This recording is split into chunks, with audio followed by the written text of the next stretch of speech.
Hello, everybody. Welcome to another episode of. Oh man, I heard Aubrey laughing in the other room. Welcome to another episode of Owlbear Soup. Owlbear Soup. Oh man, already off to an amazing start.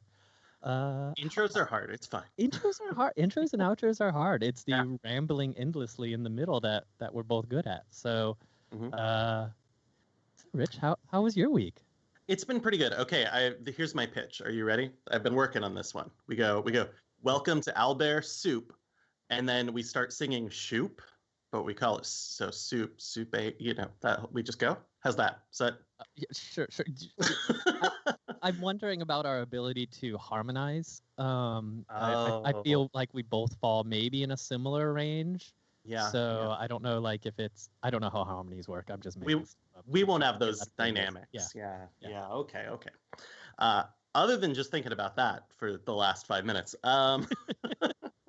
it's been going pretty good. It's been a solid week of nerding out over here. I'm just writing, and then playing games. That's the deal right now. What about you? This week has been a heavy streaming week for me. I didn't play D&D like I normally do on Wednesday because our amazing spouses, their Kickstarter funded, and congratulations to and yeah, so that's my normal D&D day, but we decided to take that day off of D&D, and instead I did a lot of streaming. So, my Tuesday, Thursday streams, of course. And then I also did a Friday one. And then yesterday I streamed with a local house music group called Local Heroes PDX. And they put on a lot of shows. And all their shows end up donating to charity, doing a lot of charity work. So I was pretty excited to get to play with them. And, I've been seeing some cool art coming that will get to show up on this stream hopefully soon. So... Not to divulge too much about that, but it's going to be excellent. Not a lot of gaming, mostly video games this week. A lot of Borderlands. I've been trying to resist Final Fantasy VII. I think I'm probably going to end up collapsing today. Okay. See, I'm in the same boat. Like yesterday, I kept seeing everyone just show the loading screen, the menu screen, and I was like, oh my gosh, there it is. I want it. Yeah. I have heard that it's episodic. Interesting. That this first episode is still like, I don't know, some 30, 40 hours of gameplay or something, but it's basically just in like the opening city, just dealing with Shinra at the start. Oh, wow. So just at Midgard? Yeah. And then I think there's going to be sections 2 and 3 coming out. Oh, okay, cool. Yeah. I don't know. And if each one of them is about 40 hours, that's probably about as long as I spent on the first one. Exactly. That's interesting, but it sounds like they were able to go a lot deeper into the storyline and actually take. I mean, that whole part of the game is about this corporation destroying the world, and so they just dug into it. Apparently, it's modernized the whole thing. It sounds good. Like I don't know how I'm gonna get out of it. Yeah. Have you? Let's bring it to tabletop. Have you ever done anything like that with an adventure you ran before, an adventure you wrote? Something you played in the past, and then you just revitalized it for newer editions or a different system, and put a fresh coat of paint on it, that type of thing. Let's see. I did recently run a one shot of from Eberron, and so I grabbed an adventure out of like an old dungeon magazine. And it was like because I wanted a train heist. I wanted one really bad. Yeah. So it's going from like 3rd ed to 5th ed isn't the hardest deal in the world. You just, ignore the stats, and 5th ed is pretty easy. You just make stats up. It's fine. Yeah. But it was fun to kind of take that whole concept and try to make it a little bit fresher, add a little bit more mystery to it, and also streamline it. I mean, it was 3rd ed, so there were like 20 encounters in that little train. Yeah.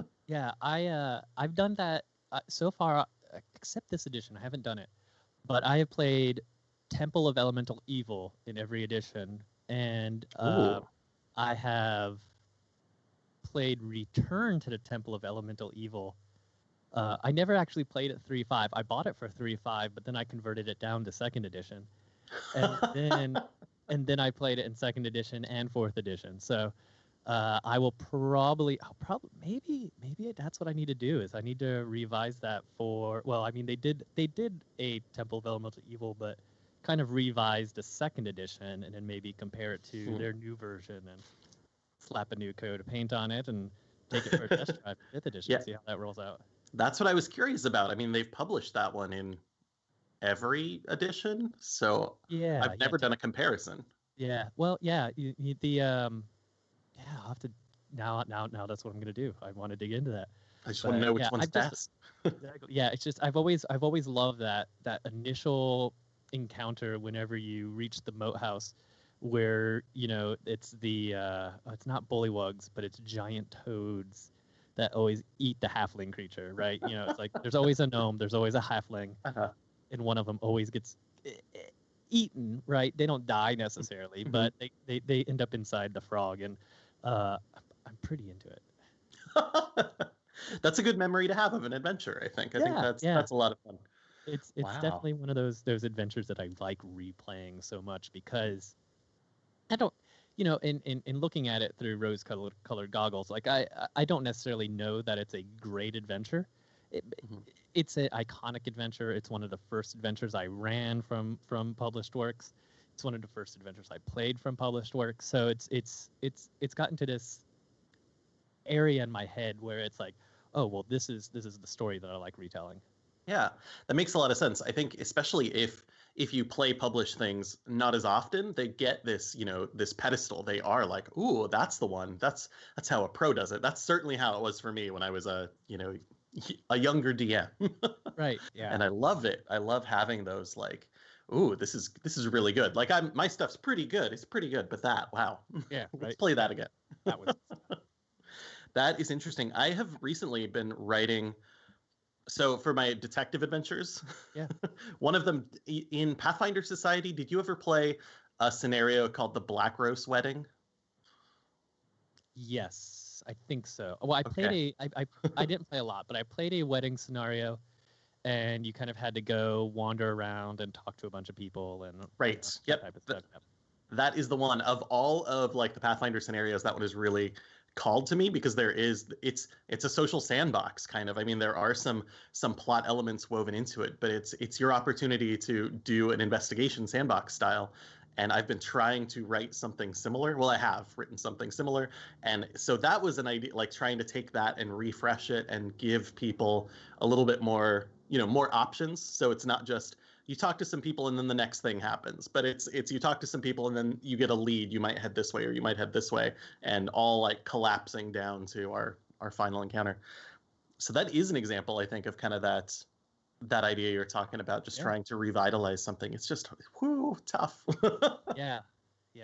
And that's actually something we kind of touched on last week, and I did post it on Owlbear Soup, but the idea of looking at adventures and campaigns as a funnel, because in that when you start, you gather all the leads. It's all over the place. You could start at 1,010 different places, but slowly you get narrowed down to that point of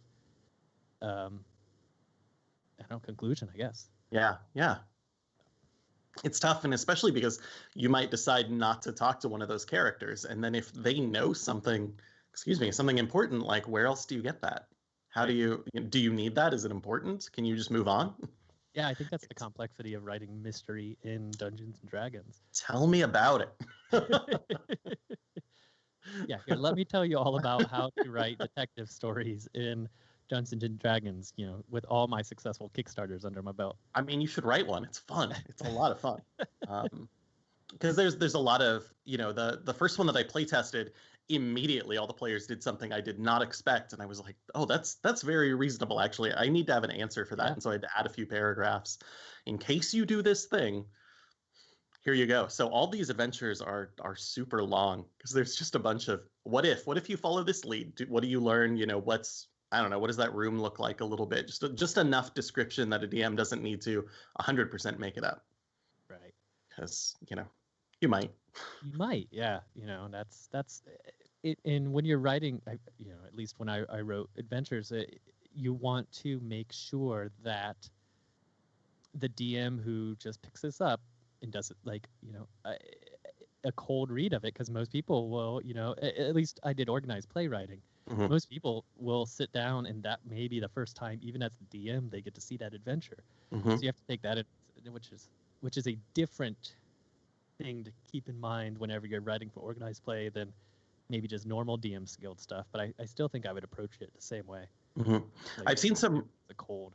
right. I've seen some really good like outlines at the start of adventures to kind of give DMs that, what is the structure going to be, just in case I am reading it for the first time, or if I want like a handy reference just as the adventure is going on. I can be like, oh, well, they did A, they have not done B, so we'll go to D instead, or something like that, like some kind of flowchart. Levi Moat actually did a really good one of those a couple years ago that I enjoyed. I can't remember the name of the adventure right now, but it was very cool. I liked it. Yeah, Levi does good stuff. Yeah, it's for sure. Yeah, speaking of friends who do good stuff, so this is going to be kind of like a rambling way to get us to a certain position. So, on the DM's Guild, excuse me. I love that in our in our chat right now, everybody is just naming kinds of soup. I'm happy. We have the best friends. Yeah. So in the DM's Guild recently, and I don't know how recently it was, but I just kind of saw it, but they released the 3.5 version of the Grand History of the Realms as a DM's Guild product. So you know how they're re-releasing older products and stuff. And that has, for a long time, been like the encyclopedia of the history of the realms. And it got till 3.5. Well, between 3.5 and 4, a 4th edition of the Forgotten Realms in D&D, there was a 100-year gap. Yeah. And that caused a lot of things, blah blah blah, blah, whatever. That's not the point. The point is, Teos, who we're gonna have to wrangle and get onto stream, has done something pretty interesting, in that he has updated the official timeline for the Forgotten Realms and its adventures, and you can see that on alphastream.org. And it's intense, the amount of work he put into it. So if you're a Forgotten Realms person, even a little bit, just looking at that timeline is insane. It's just covering so many years of not just a history of Forgotten Realms, but the history of, like, from our perspective of the campaign setting. So like, oh wow, he hits up classic adventures, the novels, the all the other things that have kind of gone into it, and he puts it all in this like linear-ish timeline, right? There's a little fuzziness, but part of the fuzziness comes from the fuzziness that is the Forgotten Realms. Mm-hmm. That's interesting. There's so much Forgotten Realms, and I know whenever I am playing in a campaign, someone's like, I have an idea for the Forgotten Realms. I'm always like, where are you at in like Mystra? Like where? Right. What's the Mystra story of the moment? Are we past Spell Plague? What's going on? Yeah, I think Mystra is a pretty good barometer of where you are in the in Realms lore as well. Yeah. Is it the first Mystra? Is it the second Mystra? Are we working with the weave at all? Is the weave gone? Oh right. Are we dealing with spell plague? I mean, where are we?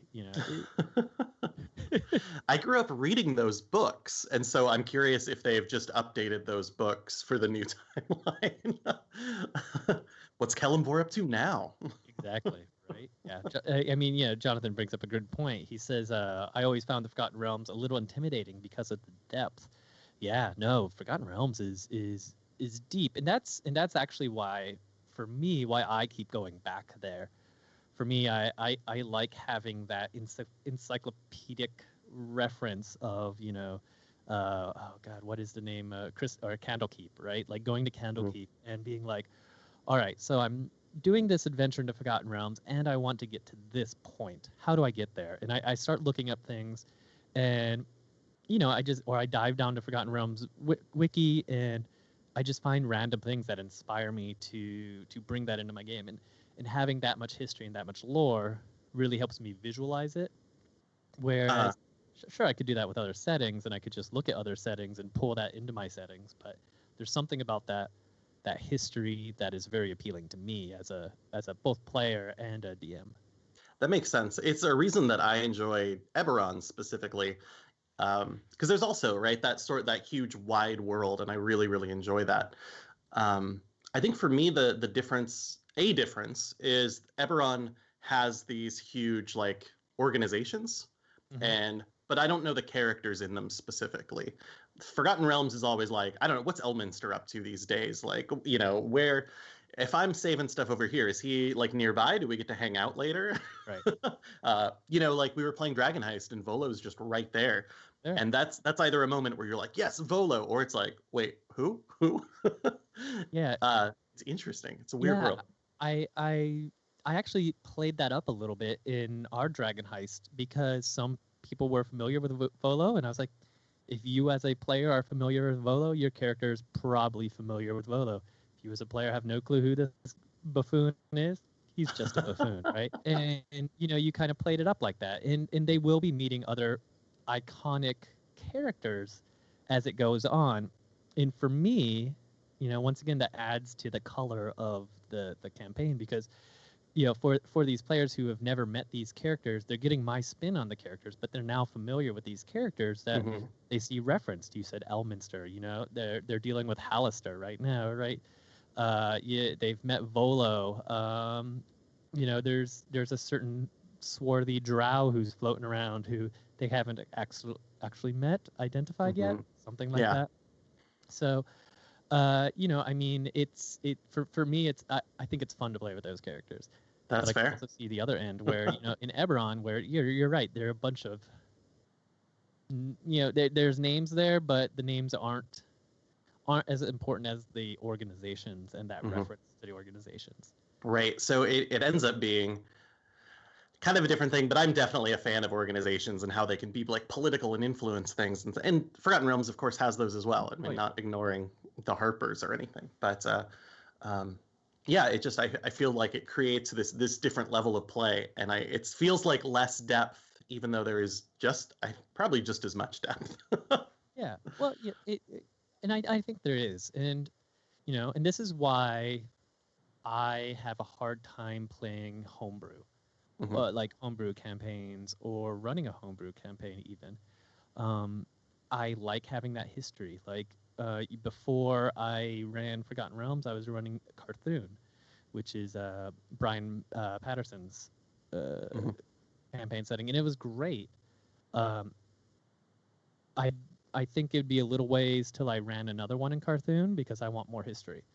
Right? Like one book of history doesn't feel like enough for the kind of things that I want to do when I'm sitting down and imagining a game, and I could just never imagine doing like a homebrew campaign setting where it's all in my head and I have to explain to the players everything, and they don't have any time to go research on their own and learn and get into it like me. But right, and I have been doing it. That is my home game, and it's hard. It's really hard because I do like that world. I do miss, I played in Galarian for so long.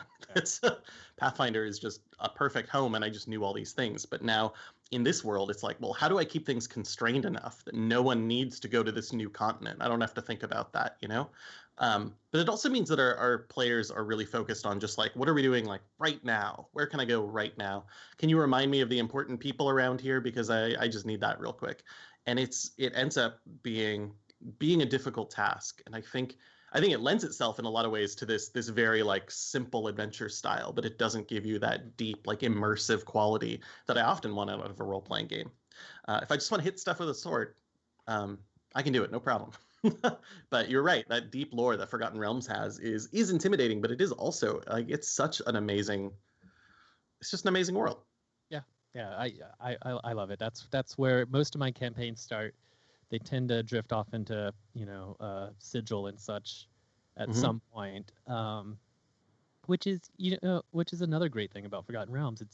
It's a great kind of launching off point if you want to run a Planescape or Spelljammer campaign, because that history and lore is tied into Forgotten Realms.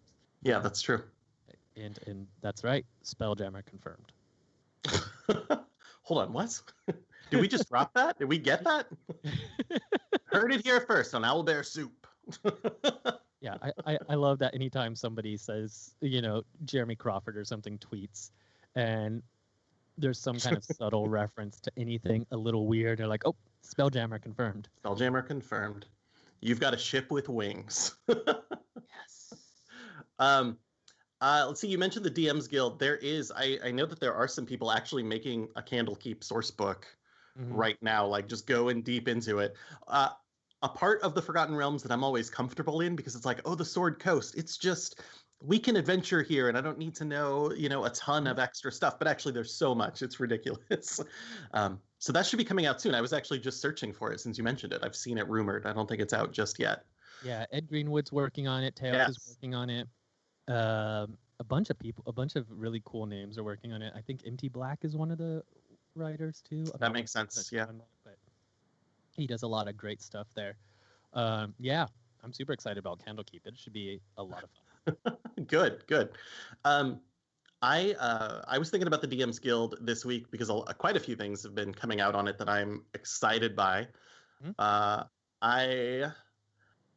For example, we talked about Volo for a second. I'm, digging into mysteries, and actually a couple of mysteries have been coming out. Like there are, oh my gosh, well, Volo's Guide to Getting Murdered did come out this week. Oh, I didn't catch that one. Yeah, it's pretty wild. It's a 45-page adventure, and it does a thing that I am personally not doing because I'm just not.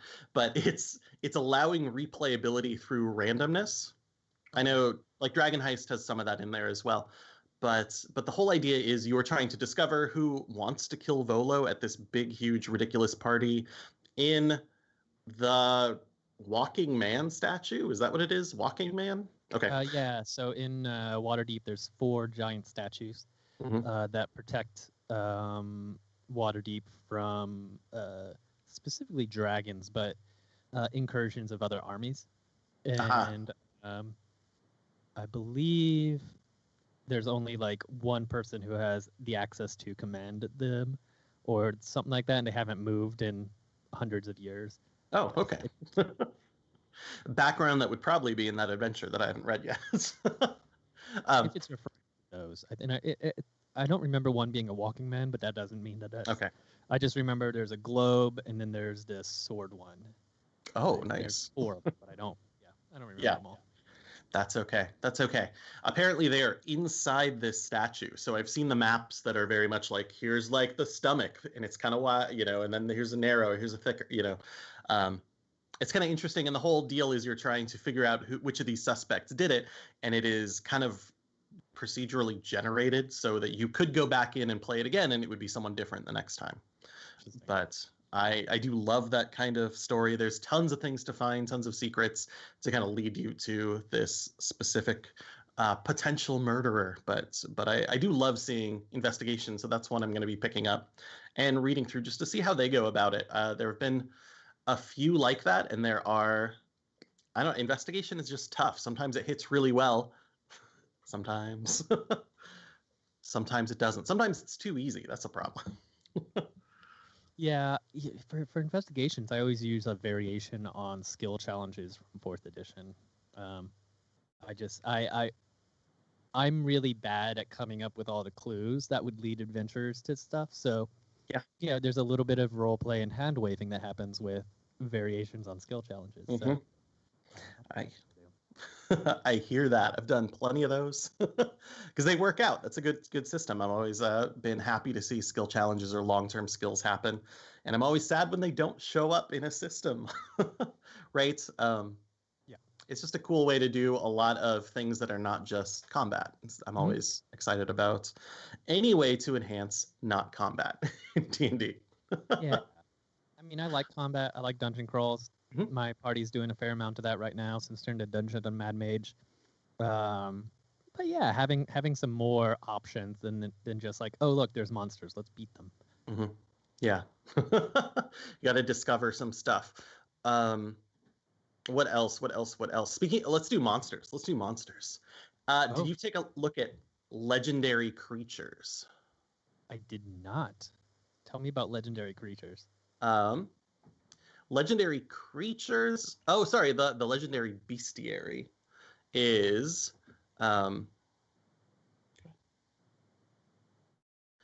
legendary bestiary is a book all about adding legendary actions to low-level monsters. Oh, so it is basically handoff in the background. Right, legendary actions are what high-level monsters get to make them really special. So like your liches, your dragons, they have all these actions that they can do, and you can do them at the end of any player's turn instead of just on their turn, right? And I love the option. It's really, really cool, and it makes them powerful, and you can have single targets because right, they're attacking all these things all the time. And it terrifies a player when like the lich goes and then the warrior takes a turn and then the lich starts going again. It's just this cool moment when everyone kind of freaks out.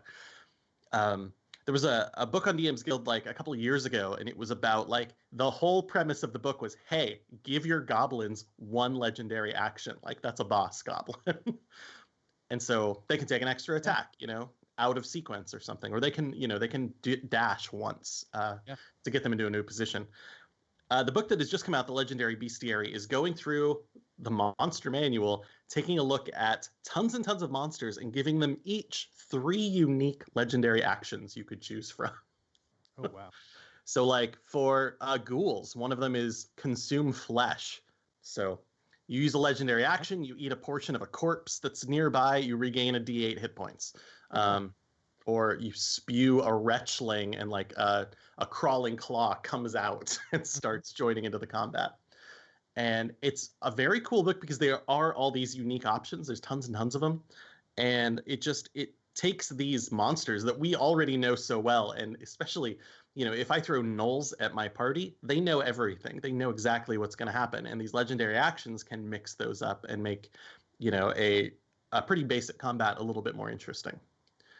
Yeah, and that's one of the things I try to do a little bit on my own. Like, none of my monsters are ever average hit points. And I just have a little variation because I mean, you see enough goblins, like the average hit points of a goblin is 9, so you're gonna hit them, you're gonna kill them all in one hit. So you expect that one hit to kill them. So what I'll do is honestly, what I do is I add whatever number they are on my sheet to their hit points. So if there's 20 of them, one of them's going to have 20 extra hit points. I mean, that's just the way it is, right? So, and that's just kind of what I do to add some variation. But I'm going to have to check out this Legendary Bestiary. Is it on it's on the Dungeon Masters Guild? It is on the Dungeon Masters Guild. It is $4.95 for 35 pages of this kind of content. Really? Yeah, not bad. Underprice themselves on the DM's Guild so much. What's that? People underprice themselves on DM's Guild so much. They do. I couldn't tell if you said under or over, which is the conversation that we have all the time. Yeah. I am excited because I've been watching the DM's Guild for years, and prices on adventures are slowly going up. Good. It is more common to see an adventure posted at the $5 mark or the $10 mark. Mm-hmm. I think we even put Unbridled up as 15. Did you see it? I wrote a mini adventure for a book called Unbridled, which is about hags and unicorns and hags riding unicorns. Oh, man. Yeah, it's pretty wild. And in mine, there is, what was I going to say? You have to save a hag who has been unjustly captured by a group of unicorns, and the unicorns are going to execute her. And it's led by one unicorn who's not so good and one hag which is not so bad. She's pretty bad. So it's great because it's silly and it's like, what do you think about justice? And also you get to play the not LA Law, Law and Order. You should do that like boom boom all the time. Yeah. Very silly, but there's like 15 mini adventures. They're all like 15, it was 1,500 words. It was so short. But some of them are just wild, and the art is fantastic. Nice. And I'm happy about that one and how that came out. There's a lot of good D&D stuff that's, we're talking about prices, but Wizards of the Coast is doing this cool thing for all the folks who are working at home right now, where if you go to dnd.wizards.com/remote, they are day by day releasing new adventures, new add-ons, the odds and ends activities. There's things for families and younger gamers, like Adventures with Muck is an activity book with puzzles, adventure hooks. Each page is made to be colored and enjoyed. And that one came out on the 6th of April, and yeah, they just have been putting out more and more stuff, including like the starter set rule books, the Lost Mines of Phandelver, Mm-hmm. Encounters of Avernus. It's so much stuff, like Salt Marsh Encounters and a Beholder coloring page where it came out on Friday. So good. Right? That is good. Yeah, so they're doing a good thing there, and I'm really digging checking out what they're putting out every day. And even if it's some stuff that I already own, it's like, oh, okay, well, it's cool to see that it's out there now, and people have these things to kind of keep them busy during this downtime. It's really good because those supplements, I love like the coloring books and things. Those things are so just fun and cool, and I can't believe there's a D&D activity book. That's that's so great.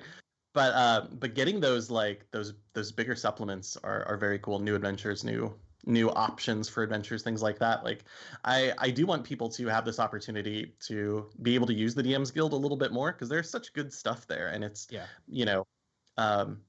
every time I see someone post like, oh my gosh, my supplement just hit, like, I'm a Copper bestseller now, right? Mm-hmm. Copper means it sold 25 copies. Yeah. So I want that one to get like 100. I want tons of people to see that and see that as a cool option, and just get in there. Yeah, I hope the DM's Guild continues to grow. I really want the quality to be a little more predictable for a lot of things. So it's like I've definitely bought some stinkers where I'm just like, oh, okay, I see. All right, yeah. No, this is fine. This is fine. Support the artist, right? Hopefully their next product will be better than just a doc. I said I was sorry. Let me just keep rubbing it in, Rich. But yeah, I don't know. It's an interesting place, and there's a lot of really cool stuff on there. But I'm also always a little bit afraid of hitting that purchase button, because I've been burnt a couple times. But when I see something has hit copper or gold or platinum, that's usually an indicator that even copper with 25 downloads, they're going to have reviews there, which I encourage everyone, if you download something, review it, right? Just go and say, yeah, this was good, because those reviews are really what people like me look at. Mm-hmm. Go, okay, is this worth my time? Yeah, and there's a lot of designers who love posting like, oh my gosh, I got my first review, because it is that rare of a thing. I admit I've reviewed quite a few things, but I've got a big backlog. It's just tough. It is. It's real tough. And speaking of things that don't have any reviews yet, and I haven't looked at yet, The Way of the Owlbear is now live on the Dungeons and Masters Guild. In fact, you messaged me about that. I'm stealing your thunder here. Have you downloaded it? Have you checked it out? I checked out an early copy. This came out honestly 2 days ago, I think. And it's Jeff C. Stevens who posted. Right, I'm thinking about making this, and then just posted the whole thing on Twitter, and then eventually put the whole thing up. So it's pretty silly. I do like it. I mean, it's a cool, you want to be a monk owlbear friend, go for it. And it's oh my gosh, it's got a lot more than I honestly expected in that little thing. I'm gonna see. Oh, I don't have it pulled up right now, but it looked like fun. It really, really did. Yeah, it hasn't got any reviews yet, and it is a pay what you want. And I'll end up downloading it and checking it out. It's only 4 pages. It is by Jeff C. Stevens, so should be worth checking out. Well, I'll tell you right now, a thing that a lot of designers are doing, if you go to any of the DM's Guild pages and you click on full-size preview, they're often posting the entire document and just writing sample over the top. And Jeff C. Stevens has done that. So you can check into it. Like, you can look at their expectation, especially on this one, because it is a pay what you want, right? The payment is almost a tip for making it, in a sense. Yeah. And so check it out. If you like the ideas in there, tip them, buy the thing, have a real copy. Oh yeah, I just clicked that, and now I'm looking at the entire thing. It's like, oh, okay, cool. I like that. I like being able to check out, even if it was like the first 2 pages and I had to pay something for the next couple pages. It's like, I'd be totally into that. Yeah, there's a few. I think I often put up like 10-page previews or something, because it is, you want people to be excited about it and see that you wrote something cool. And you don't want to hide that, I guess. There was a conversation for a while about like, well, why should I put the preview up? I want people to buy it and then see what's going on. And it's just like you said, you don't know the quality that you're getting into. So if you can look in and see past the cover and past the table of contents, if you can start seeing a page of content, that's awesome. Yeah. Like if I'm in a bookstore, I'm going to look at the back cover, which is description of the product. And I'm going to look at, a couple of pages just to kind of check out what's in there. And I didn't realize you could do that on DM's Guild. And now I'm much more excited about going and trolling through all the interesting things that I haven't really delved into yet. It hasn't saved me. I have still purchased things that I've been like, all right, well, I bought that. But it does make it a much easier experience, I think. It is pretty helpful. Yeah. Yeah. Cool. What else have you been poking around in? What else have I been poking around in? Oh my gosh. Let's see. I think really, I've been just writing a ton. I have just, one of my goals for my Kickstarter was to run a bunch of playtests so I could finish and finalize a couple things. And a couple of those playtests fell through. And so I've been like, trying to struggle and put everything back together. But it's been tricky. So now I'm in the process of editing this whole thing down and should be sending it out to backers. Hopefully next week is my plan. I'm very excited. Yeah. So that has taken up a whole lot of my time. That's for sure. Other than that, I have been looking a little bit at Together Studios. Oh, yeah. They have been running online games. I talked to Keith a little bit about running online playtests of the Adventure Zone game that they're making. Yeah. That should be out pretty soon. I know they've been like just having people call in and then doing like a Zoom call, playing the game together, which has been pretty fun. But it's got me hyped to run some solo Illimat and see if I can win the solitaire mode. Oh, which is super hard. Yeah. But I love that game. So I love the strategy in that game. You've played Illimat, right? I have. Should I talk? Played Illimat. Tell me a little bit about it. I've seen it played. I've been around it played. I have just not gotten a chance to sit down and play it. Oh, Jonathan says the Adventure Zone game is pretty great, by the way. Oh, good. I've actually, we were just talking. He didn't send it down to me for a math consult. I'm available for math consults. Oh, okay. It's such a weird thing. No, I don't know. I don't know what that means. But I do want to play the game really bad. I just haven't gotten the opportunity to. Solo Illimat. So there's a solitaire mode. Illimat is this game that's like conceived by the Decemberists, kind of. It's meant to be a game that feels out of time, like you could have found it in an attic. And so the play of the game should feel like Euchre or Hearts or any game that'd be in like Hoyle's Book of Games 1902 or something like that. And it does feel like that. Like it does have these cards, these suits that feel a little bit more tarot than regular cards these days. And it also has the Illimat itself, which is this box that determines the seasons. And so as you're playing the game, you're kind of changing the seasons in the 4 fields that you can play cards into. And based on what seasons are there, you cannot do certain things in the certain fields. And so you are basically in the regular mode, you were trying to capture cards by playing a card of the same number, or capture many cards of the same number. That's about the whole game, or cards that add up to a certain number. So if I play a 14, I can grab any cards that add up to 14, or any 14s in there. And the entire game is about cleverly and efficiently doing that while stopping your opponents from doing the same thing.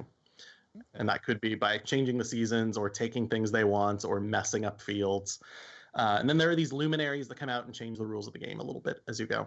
So it is a very fun game. The goal of solo Illimat is to capture all 4 luminaries, which is hard. It's hard with multiple players. So doing it on your own is a very difficult task. But I love the game because it does feel like you're playing this old out of time game. Like it looks very cool. I've always been excited about that. Gosh, I love that game. I should really pick it up and play it at some time. It does. It looks like an amazing game, and it looks. You're absolutely right. I didn't even put that together that it was supposed to look a little out of time. Yeah. But yeah, it definitely does. So. It's from a Decemberists album cover. Like it's there in a photo shoot as like this weird box, and no one knows what it is. It was just this mystery artifact, and they were just like, let's use this for something. Let's make a game. So make it a game. They did it, and it turned out pretty darn well. I like it a lot. Oh, nice. Yeah, they did a stream. I have had Colin beat me at that game. And that was a dark moment.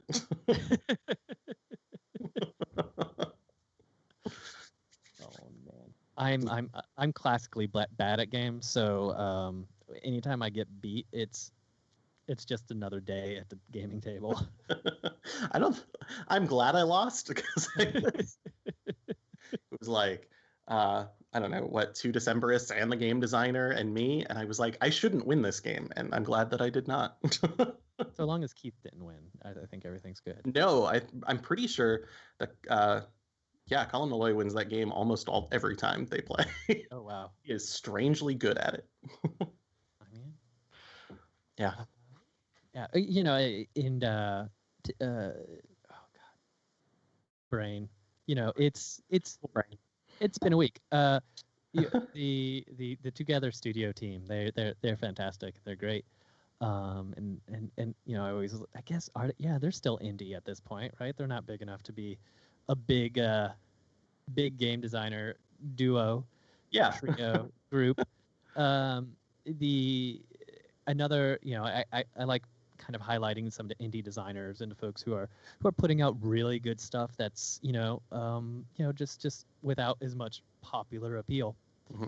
And I don't know if you know Tracy very well, but Tracy Barnett, he is, or they, I apologize, they are constantly putting out all kinds of amazing games, little indie games.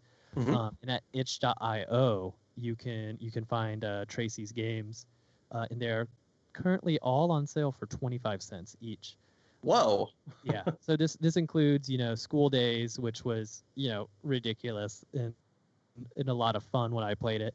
But more importantly, Iron Edda, War of Metal and Bone is in there. Wow. Yeah. So I don't know if you've played the Iron Edda stuff, but the Iron Edda stuff is so rad.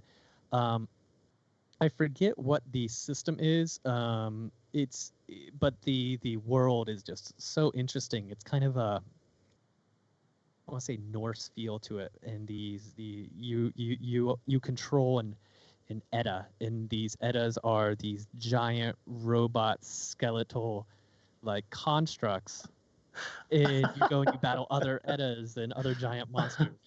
And that is not what I was expecting. it's all slightly Norse, and it's no. So anyway, so totally worth checking out. They have some really good stuff there on their itch.io page. So that's itch.io. It's a great site for a bunch of indie games. That is so funny. That is a game that I have heard about for years, and I always expected like Edda is a Norse poem. Yeah. So I thought it was like a poetry game of some kind, and I love it's about Rock'em Sock'em robots. And let me double check, because because I thought that they also called these giant monsters Eddas, but I could be 100% wrong. Let's see here. Play whomever you want. Blood Bonded or Seer, Thrall or Jarl. War of Metal and Bone is designed to let everyone play side by side using their same proven Fate mechanics. Oh, it's a Fate game. That's right. Oh, cool. Which Fate's fun. I think Fate is fantastic and perfect for one-shots with folks who are very new to gaming with each other, or they just want to try like something a little bit different, and they don't want to invest in too much of the crunch that's in like a D&D game. Yeah. So, Oh, they're called Dwarven Destroyers. That's right. Oh, okay. Okay. Nice. So let's see. Yeah, no, I have read so much about it, and yeah, it looks fantastic. Okay. That's amazing. And yeah, it was mentioned in chat. But yeah, crunch with a D&D game is a thing. Yeah, it absolutely is. Mm-hmm. So any way we can kind of lighten that up on occasion I think is good. You have Fiasco. That's another great one of those that, Of that you course. play a fair amount. Hmm. You know, Fate, of course. Fate, lasers and feelings. Let's just get it. Yeah, yeah. Lasers and Feelings is another fantastic kind of rules light-esque game. It's What if, fantastic. what if everyone in the world, if they were not introduced to role-playing games through Dungeons and Dragons, but instead Honey Heist, how would that change the world we lived in? Yeah. No, I would be a very, I don't know, like, see, I don't know. For me, the appeal of Dungeons and Dragons actually started with Warhammer. Okay. So I don't know. I don't know where I would be then, right? Because if it was a different game that was the forerunner back in like 95, 96 when I started playing, uh, would I have gone with, as much into role playing as I would have? So Yeah, yeah. Because it's such a difference. It is like you know not crunchy, right? It's the yeah, opposite. And I hear you with Warhammer, like coming from that miniatures route. It's almost it's not like role playing is a straight linear path or anything. There's plenty of right, branches here, but yeah, uh, the Honey Heist is like as far from D&D as I could think at the moment. It right. still has some rules, I suppose. Still has some stats, Yeah, but yeah, and I wonder, like, would we have like Shadowrun? Because it's like that was the next game to pop in my head. I was like, well, if I wasn't playing D&D, I'd probably be playing Shadowrun. But would I be? If yeah. if something, like a one-page RPG system was the predominant RPG system of the time. Hmm. Yeah, or Rifts. I mean, Warhammer Fantasy. All of those just build out from miniatures and then making that more deep. What if it was starting with play and making it a little bit more structured? Yeah, Kind of doing this opposite. Would be an interesting world. But I mean, I think we're getting there anyways. So we hit the middle. yeah. I'm pretty happy with fifth edition. It's in the middle. I'm still definitely a tactical player. So like that the appeal of using a map is still very important to me. Like Yeah. crunch numbers is still very important to me. Like I said, I could do Fate as a one shot. I could do Lasers Feelings as a one shot. I mean, I'm gonna be honest, Fiasco is just always a stretch for me. It's Mhm. just almost too non-structured for me. And Right. Yeah. There's that because the entire game is a series of choices, sure, and hopefully the plot all works out. Like I love that in a scene someone gets to say like we are here and we're doing this and go. And at the very least that gives me some basis. When it's my turn to plan a scene, it's the hardest thing in the world. It's just like, oh, I have infinite options right now. I could play in the yeah, past, I could do a flashback, I could advance the plot however I see fit. I don't know. It can be really really tough. I hear that, yeah, which is one reason I stick to structured games a lot more because improv is harder for me. yeah. Oh, in the chat, Kobolds Ate My Baby was a recommendation for a pickup RPG. It's a D6 system, and you just give everyone a randomly generated kobold. When they die, it's easy to just respawn as a new kobold. Yeah, that's perfect. And That's amazing. also, it's mentioned that part of what's great about D&D is how adaptable it is. Yeah, I really agree that it's a great story playing game. Hmm. You can tell stories with this game with the system, and you can run combat, which is why I love D&D. Yep.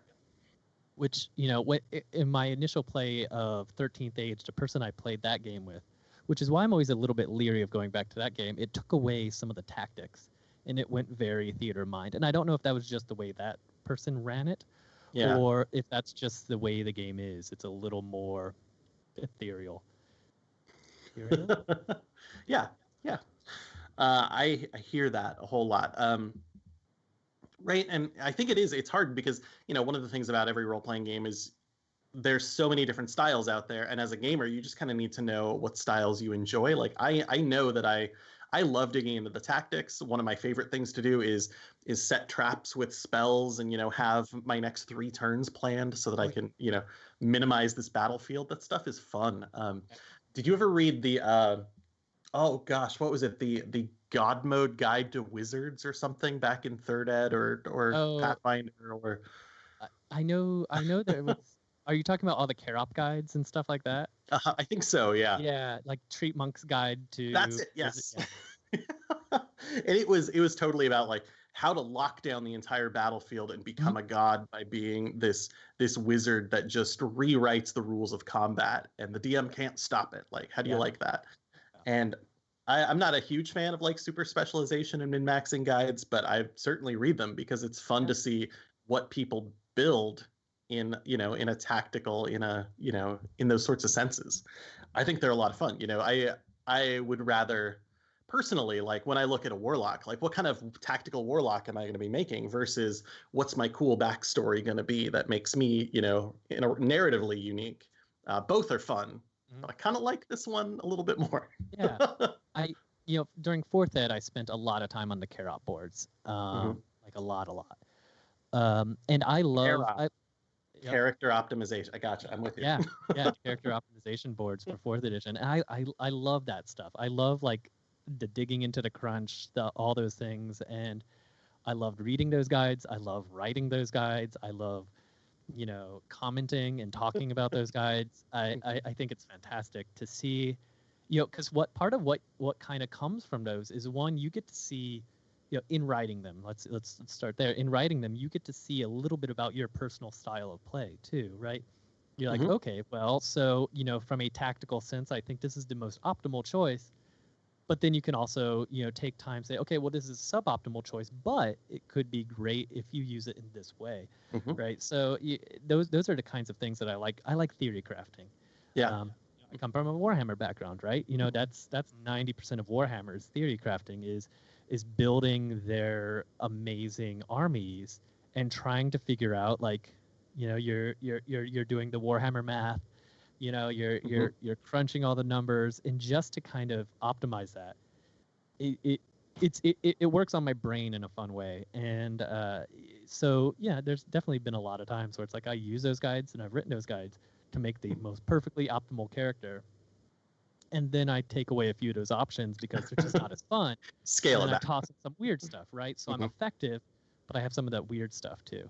Yeah, and I mean, honestly, as an organized player, that is an environment that is just like a perfect home for that. I wouldn't necessarily come into my own home game or something with people that I know are not theory crafting and just make the destroying angel over here. Yeah. But in it's wild in organized play because your goal is to get through the scenario in a specific amount of time. That's a different mental setup than we're playing a fun game at home. Is we have to finish this adventure in 4.5 hours because that's then the game store closes. So right. Having someone who is efficient and effective is good. It means you can spend less time in the combat and like dig into the role playing and the story a little bit more, or wrap up early. Some of those D&D scenarios I've seen wrap up in like 1 hour because people just blast through them. Yeah. Well, and that's and I think that's an interesting thing about organized play too. Is I recommend anyone who really wants to get into role playing D&D, to running D&D, or Pathfinder, or any kind of role playing a game. If there is a fantastic organized play around it, go do it. Go play a game with other people. See how other people play the game. Yeah. Run games. Try to figure out how to deal with a table that has that one character who is super optimized and everyone else is playing their dream roleplay characters, right? You're learning some of those skills is I think imperative whenever you're doing home games too, because you're going to have those different types of players at your table. You're going to have the min-maxer, you're going to have the record keeper, the storyteller, or you're going to have, me who just likes to fill whatever role is left. It's an interesting way to get better at your craft. Yeah, absolutely. And you get stories that you will never, ever forget by playing with a group of strangers. I will never forget the guy who was silent all the way through the scenario until it came time for a diplomacy check. And he said, we were just like beginning the role play. And he's like, I make a diplomacy check, 35. Got it. Yeah. And everyone at the table was like, wait, what? This is the, and it was just suddenly like this moment of conflict. Like, well, we wanted to role play that out and talk to people, but our our crunch was over here in combat and his crunch was here in this role-playing section. Right. And that doesn't often happen in a game, where we're all at home and we've worked through organically. Like, we all kind of have expectations about what's going to happen next time. Yeah. So yeah, I totally agree. Like, organized play is fun if you can get past the fact that you will sit down with a group of strangers, potentially bring a friend if you need to. Yeah. But it is such a cool experience, like playing at a convention or at a game store or anything like that. Definitely, there's definitely a lot of fun in kind of running the gauntlet, as it were, in going to a convention and just spending the entire weekend sitting at organized play tables, whether you're running or playing, because you do get so many experiences. Anytime I sit at a table with some of my friends who I've made from old, organized play days, which is how most of the people in my home games I know, is through meeting them through organized play. It's like, yeah, we definitely reminisce about that, that one time that those people threw this mini con out in Hillsboro, and so got a flat tire, and we couldn't find food, and we all ended up getting like hot dogs at the grocery store and eating them cold and raw because we needed to eat for our next slot. And it was all about getting to the next slot, and we were all sitting there with crappy food and gallons of Gatorade and soda just to make it through the weekend. But love it. Right? Exactly. Yeah. By the end of the week, that hall smelled so bad, but we didn't care. We had to roll dice. Yeah, absolutely. That's what comes first. That's the most important thing. Yeah. Forget sleep. You should shower. You should. Yeah. Some people didn't. Yeah, and that's how we live.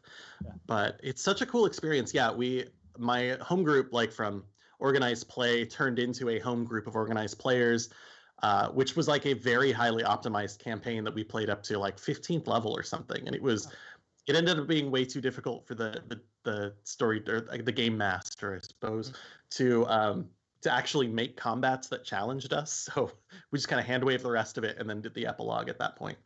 But we all went to PaizoCon. Oh my gosh, that was so much fun. Just a whole weekend full of super just Pathfinder nerds, just Pathfindering it up. Like, that's an experience that I miss. I haven't been there in a few years, and I want to head back. Oh yeah, somebody brought up RPOL in the chat, and and that was another kind. So I don't know if any of you have done RPOL. RPOL is a message board for play-by-post style role-playing games. Okay. And so it's been around for a long time. And that was another place where I feel like, and honestly, like, throw me in a chat room and no voice, I am a much better role player than I am in person. Like, the ROLE role, right? And that's, my way back, back in second edition days, that's what I did. Was I played D&D in AOL chat rooms all the time. And so, RPOL was another one of those experiences where it's like you could be in like 16 games and, you just post once or twice, a day, a week, or whatever. And you get exposed to a lot of really interesting ideas in role playing. Absolutely. I do miss my Wheel of Time message board role-playing times. That was one where it was just, there was no system behind it. We were just telling stories together, but it was a huge community, and it was wild. It's fun. Well, that's kind of like how The Expanse started, right? It was just a big community telling stories together. And eventually the two guys who wrote that series, they turned it into a book, and it's a fantastic series. Yeah, that makes a lot of sense. The running the Wheel of Time game, eventually when they put out the D20 Wheel of Time role-playing game, I flew out to Atlanta and went to Dragon Con and demoed it when it came out. Just happened to be in the area. But it was all from that message board play. And that's such an interesting specific world. I kind of miss that, because you do have like this total thoughtful moment. Like, what am I going to write? How do I want to do it? What would my character say right now? And I am never as good at coming up with those things in the moment as if I think about it a little bit. So it's a fun time. Okay, I'm ready for another play-by-post game. Let's get all right. So we're running kind of short on time. Oh, wow. So I did want to bring up one more thing, and this is super important to everybody who, like me, loves DC Comics. Okay. Yeah, Superman himself is a huge nerd, Henry Cavill. And it came out this week that he's spending some of his quarantine time painting his Warhammer army.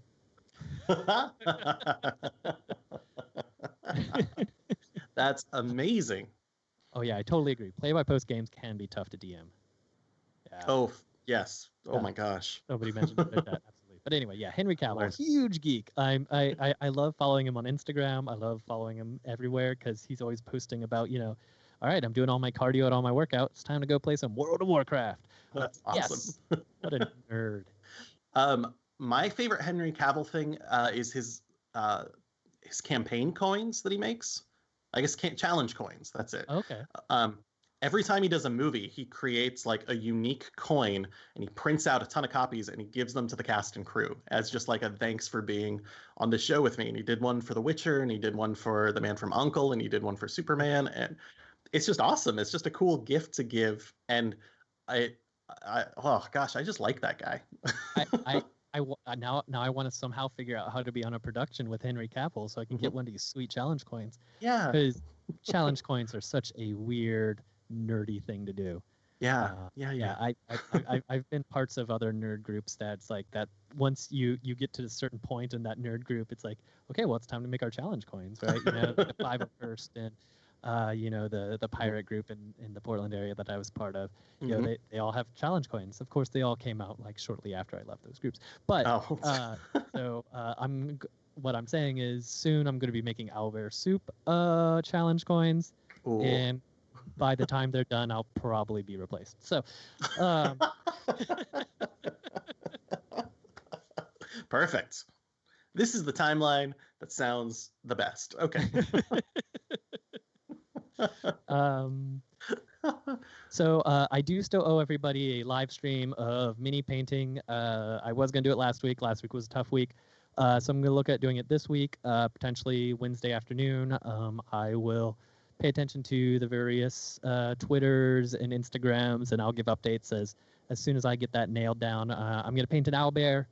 With any kind of guidance from the chat, if they feel like chiming in, I will work with them on their requests. I'll probably also have a couple other minis to paint while the owlbear is drying for the next layer of whatever nonsense you guys are going to suggest I do to this poor thing.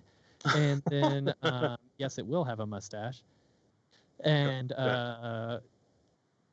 it's so that should hopefully be happening this upcoming week. That's fantastic. Okay, that's good. And we can use the way of the owlbear to turn that into a monk. Absolutely. Yep. Yeah. No. Whenever you run that online game of that play by post. Yep. And I'm in it. I'm going to be an owlbear monk. Perfect. It's gonna be a party of owlbear monks. It should be. Oh wow! What hijinks! I know. All right. Yeah. How many level adjust to be an owlbear? I think the owlbear monk is a monk who wants to be an owlbear. Mm-hmm. I don't know that for sure, but that's the way I imagine it. Is that there's a monk who was like, oh, I've seen this owlbear like rend all these goblins asunder. How do I do that? I want to rend. That sounds fun. That's what I'm gonna study. So anyway, that's my owlbear monk voice. Perfect. Perfect. Okay, I'm excited for this now. All right. I was already, but this is better. This is so much better. All right. Yeah. So I guess wrapping it up. What do you got going this week ahead of us? Oh Anything? My gosh. Anywhere we can see you? Anywhere we can check you out? That type of stuff. Let's see. I thought last week that I might start streaming some games, and I have not done that. But I think I may try to do that in the evenings again. I like the evenings, so hopefully check out my Twitter. It's rmelina, and there might be some notes about doing some stuff, playing some games together. Mm-hmm. Should be fun and exciting. Now that I've got the dual camera set up, I could easily do some like escape room in a box stuff with the chat. That could be fun. Nice. Yeah. Cool. What about you? Let's see here. Of course, you can find me at 2HitAC0 on Twitter. That's where I'll kind of announce all the things that I'm doing this week. This week, my streaming is a little bit slower than last week. This week on Tuesday and Thursday, I'm doing house music and classic flicks. That's starting at 7 p.m. Pacific Standard Time. We watch weird old movies or weird old cartoons while I DJ house music. Kind So of like good. MST but with dancing.